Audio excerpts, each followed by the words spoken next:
Bow down in the presence of the Lord, bow down in the spirit. I'm God of a Soldier, God's Army Rising for the youth with another message that was shown to me just today in this location. And the name of this simply would be what it means to be a conduit of the Lord. And a very simple demonstration was utilized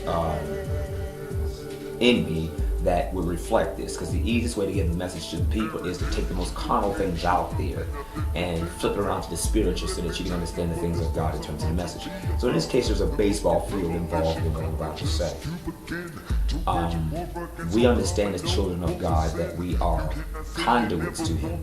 That means like an electrical line with a box, the electricity will pass through it. So also is the same when it comes to how God passes messages or song or whatever fruits or poetry or writing or being good at carpentry or cooking or whatever through us to help others or whatever have you. And the demonstration I use today is a baseball field.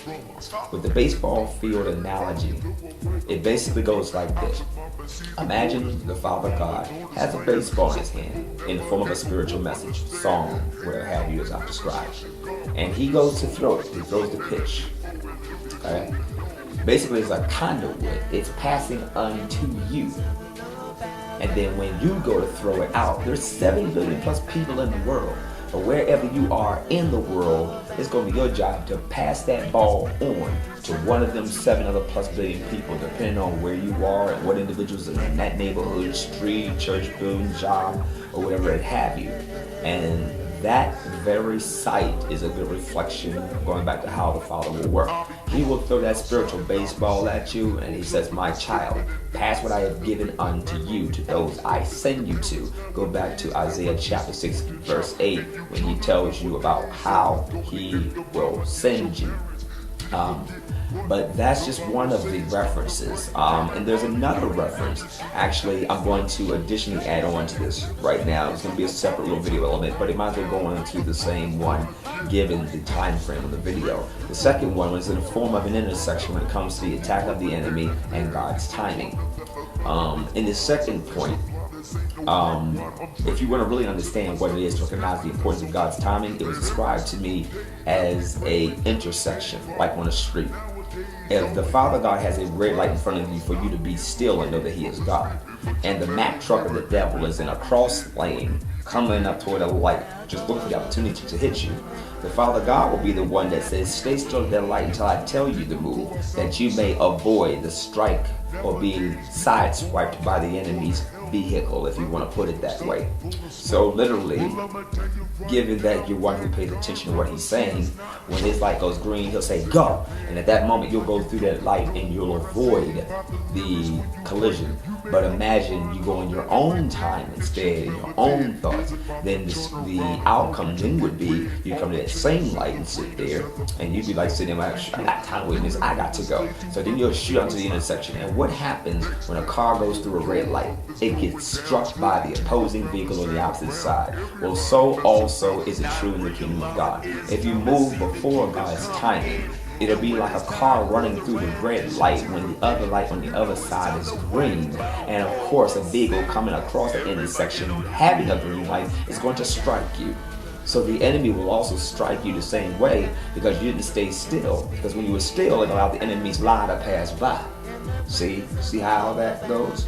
Because one of the other things he showed me is the greatest wisdom is in a rhyme. Put 2 words together, knowing my truth, and you shall reveal unto them what is.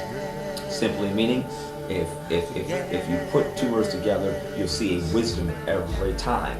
And that same wisdom is applied in another form of what I do in music. And that same kind of understanding is what God gives in the understanding of this analogy.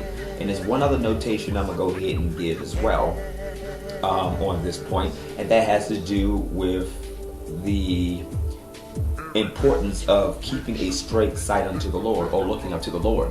The simplest analogy for that is where you have a roadway. Imagine you have your white lines for your side of the road, and He's keeping you in the center of the road. If you stop to look at the side of the road, you will become distracted and veer off the road enough to where anything on the side of the road can pull you the rest of the way off, damage your vehicle or whatever have you. Whereas if you stay focused in the road, there won't be nothing coming at you. There could be stuff going on all around you, but you're doing this. stuff is trying to come at you, but it's all you're doing. It's coming at you, but you're like this. That's how the Father wants you to be. But if you stop and look for a second, you're not looking at something that is in front of you off to the side of something, you hit right towards it, and before you know it, bam, you done hit it. Well, that's the same way it works as to why we are to stay focused in the Lord, because to be focused in things of the world is like veering off a roadway. When you veer off, you do tend to have the tendencies to be able to come back on, but what you wind up going through often is a result of not being aware to that regard. And it goes back to the other video of paying attention that's also just been done, because paying attention spiritually keeps you in the center of that road.